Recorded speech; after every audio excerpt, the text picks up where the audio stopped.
How do you decide whether a drug safety signal is real, exaggerated, or just a quirk of reporting?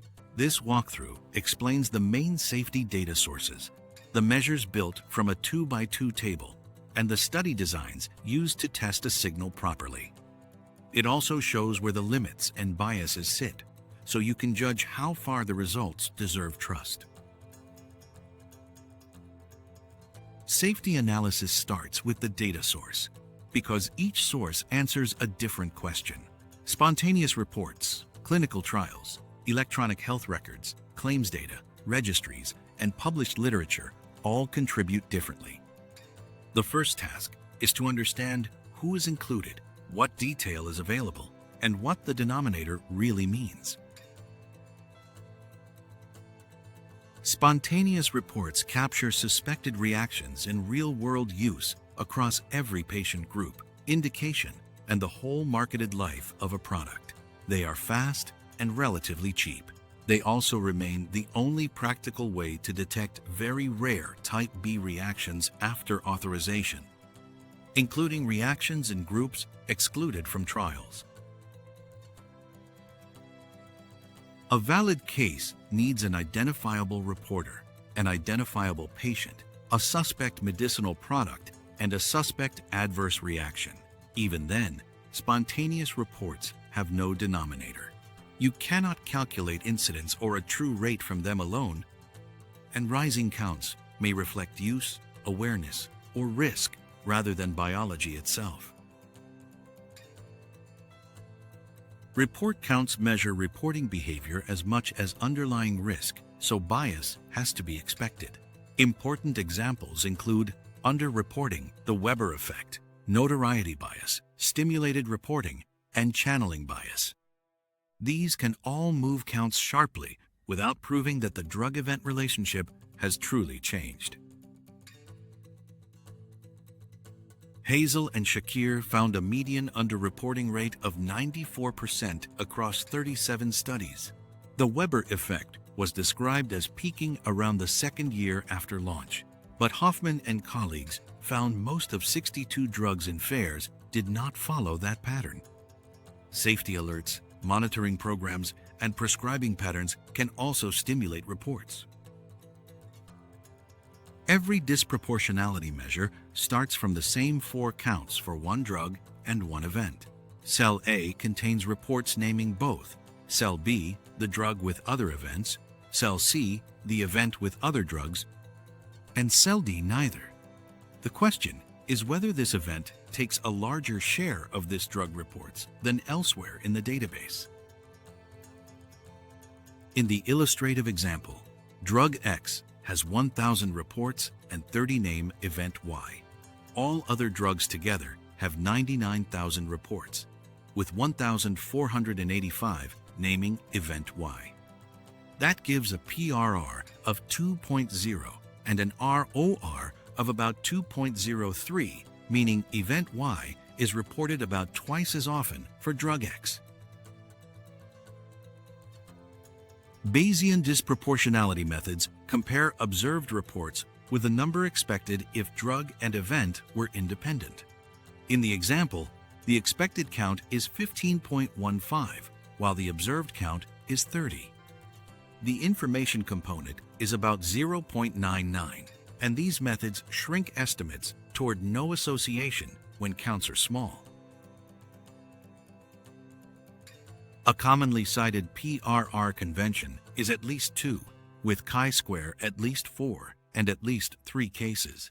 These are working conventions, not legal rules.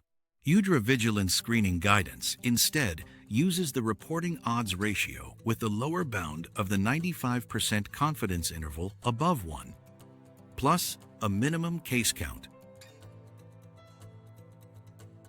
Signal management under GVP Module 9 moves through detection, validation, confirmation, analysis and prioritization, assessment, recommendation, and communication. Statistical screening produces a long list of drug event pairs. But that list is only a starting point. Human review decides what deserves further attention and what does not. EVDAS is the Pharmacovigilance Data Analysis System. It provides predefined tables, graphs, and the electronic reaction monitoring report for screening work. Marketing authorization holders and regulators screen at defined intervals. Document each step so decisions can be reconstructed. And remember that one database alone may miss pairs flagged elsewhere. Statistics tell you where to look, but individual cases show whether there is anything worth pursuing. Reviewers assess time to onset, dose relationship, dechallenge, rechallenge, and alternative explanations. They also check for duplicates, literature cases counted twice, cluster effects, biological plausibility, class effects, and what current product information already says. When a signal needs proper testing, design follows the question. Cohort studies follow exposed and unexposed people forward and can estimate incidence, risk, and rates directly. Case control studies begin with cases and controls and look back at exposure, which makes them efficient when the outcome is rare. Self-controlled case series compare risk periods with other periods in the same person. Because the person does not change, self-controlled designs remove fixed confounders, such as genetics, sex, and stable comorbidity. Confounding happens when a third factor relates to both exposure and outcome and distorts the apparent association. In drug safety, confounding by indication is central because the treated condition may itself be linked to the event. Channeling bias is a specific form in which newer medicines are directed toward higher-risk patients. Immortal time bias appears when follow-up includes a period in which the outcome could not, by design, have occurred. Suissa showed this can make a treatment look protective when the benefit is really an artifact of time classification. Countermeasures include restriction, matching, stratification, multivariable adjustment, propensity scores, active comparators, and new user designs.